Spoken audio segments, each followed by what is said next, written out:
The bad news is that we have not reached an agreement, and I think that's bad news for Iran much more than it's bad news for the United States of America. So we go back to the United States having not come to an agreement. পাকিস্তানের রাজধানী ইসলামাবাদের উদ্যোগে অনুষ্ঠিত যুক্তরাষ্ট্র ও ইরানের উচ্চ পর্যায়ের গুরুত্বপূর্ণ বৈঠক কোনো চুক্তি ছাড়াই শেষ হয়েছে। যুক্তরাষ্ট্রের ভাইস প্রেসিডেন্ট জেডি ভ্যান্স জানিয়েছেন, প্রায় ২১ ঘণ্টা ধরে টানা আলোচনার পরও দুই পক্ষের মধ্যে কোনো সমঝোতা হয়নি।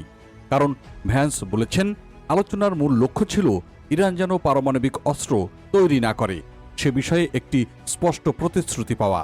কিন্তু ইরান সেই শর্তে সম্মত হয়নি, ফলে আলোচনা পুরোপুরি ভেস্তে গেছে।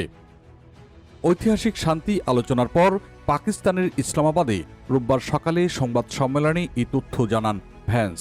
এ সময় মার্কিন ভাইস প্রেসিডেন্ট পাকিস্তানের প্রধানমন্ত্রী ও ফিল্ড মার্শালের প্রতি কৃতজ্ঞতা জানিয়ে বলেন, পাকিস্তান অসাধারণ ভূমিকা রেখেছেন। ভ্যান্স বলেছেন, যুক্তরাষ্ট্র গুরুত্বপূর্ণ শর্তগুলো স্পষ্টভাবে ইরানকে জানিয়ে দিয়েছে, তবে ইরান তাতে রাজি হয়নি।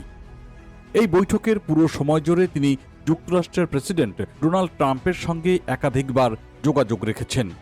পাশাপাশি পররাষ্ট্রমন্ত্রী ম্যাক্রো রুবিও সহ প্রশাসনের শীর্ষ কর্মকর্তাদের সঙ্গেও নিয়মিত আলোচনা হয়েছে বলে জানিয়েছেন তিনি। ভ্যান্স আরও বলেছেন, যুক্তরাষ্ট্র একটি চূড়ান্ত প্রস্তাব দিয়েছে, যা তাদের দৃষ্টিতে সবচেয়ে ভালো সমাধান। এখন ইরান এই প্রস্তাব গ্রহণ করবে কিনা সেটি দেখার বিষয়। এদিকে বৈঠক চলার মধ্যেই ইরানের পররাষ্ট্র মন্ত্রণালয়ের মুখপাত্র ইসমাইল বাঘাই বলেছেন, একটি মার্কিন ডেস্ট্রয়ার সংযুক্ত আরব আমিরাতের ফুজাইরা বন্দর থেকে হরমুজ প্রণালীর দিকে অগ্রসর হচ্ছিল, যেটি ইরানের সশস্ত্র বাহিনীর নজরদারির সম্মুখীন হয়। এই তথ্য দ্রুত পাকিস্তানে থাকা ইরানি আলোচক দলকেও জানানো হয়েছে।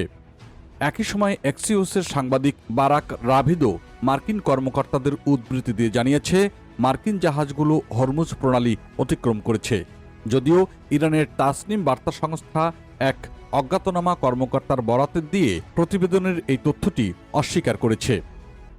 এই বৈঠকটি অনুষ্ঠিত হয় একটি নাজুক যুদ্ধবিরতির প্রেক্ষাপটে।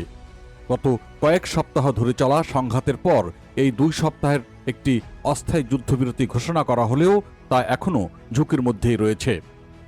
ইরানের প্রতিনিধি দলের নেতৃত্ব দেন দেশটির পার্লামেন্ট স্পিকার মোহাম্মদ বাগের গালিপাপ।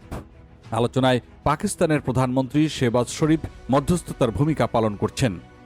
এদিকে যুদ্ধ পরিস্থিতি এরই মধ্যে ভয়াবহ রূপ নিয়েছে। বিভিন্ন প্রতিবেদনে বলা হয়েছে, এই সংঘাতে ইরান, লেবানন ও ইসরায়েল সহ মধ্যপ্রাচ্যের একাধিক দেশের হাজার হাজার মানুষ নিহত হয়েছেন এবং অবকাঠামোর ব্যাপক ক্ষয়ক্ষতি হয়েছে। পাশাপাশি ইরান আলোচনায় অংশ নেওয়ার আগে কয়েকটি শর্ত দেয়, যার মধ্যে ছিল যুদ্ধবিরতি নিশ্চিত করা, যুক্তরাষ্ট্র ও ইসরায়েলের হামলায় ক্ষতিপূরণ এবং তাদের জব্দকৃত সম্পদ মুক্ত করে দেওয়া। এসব বিষয়ে বড় ধরনের মতপার্থক্য রয়ে গেছে যুক্তরাষ্ট্র এবং ইরানের মধ্যেই। বিশ্লেষকদের মতে, এই ব্যর্থ আলোচনা মধ্যপ্রাচ্যে চলমান উত্তেজনা আরও বাড়িয়ে দিতে পারে। বিশেষ করে হরমুজ প্রণালীতে উত্তেজনা এবং জ্বালানি সরবরাহে বিঘ্ন বিশ্ব অর্থনীতিতে বড় ধরনের প্রভাব ফেলছে। এই প্রেক্ষাপটে যুক্তরাষ্ট্র এরই মধ্যে ওই অঞ্চলে সামরিক উপস্থিতি জোরদার করেছে। একই সঙ্গে সমুদ্রপথ নিরাপদ রাখতে বিভিন্ন পদক্ষেপ নেওয়া হয়েছে বলে জানিয়েছে মার্কিন সামরিক কর্তৃপক্ষ। এদিকে আন্তর্জাতিক মহলও এই পরিস্থিতির দিকে গভীর নজর রাখছে।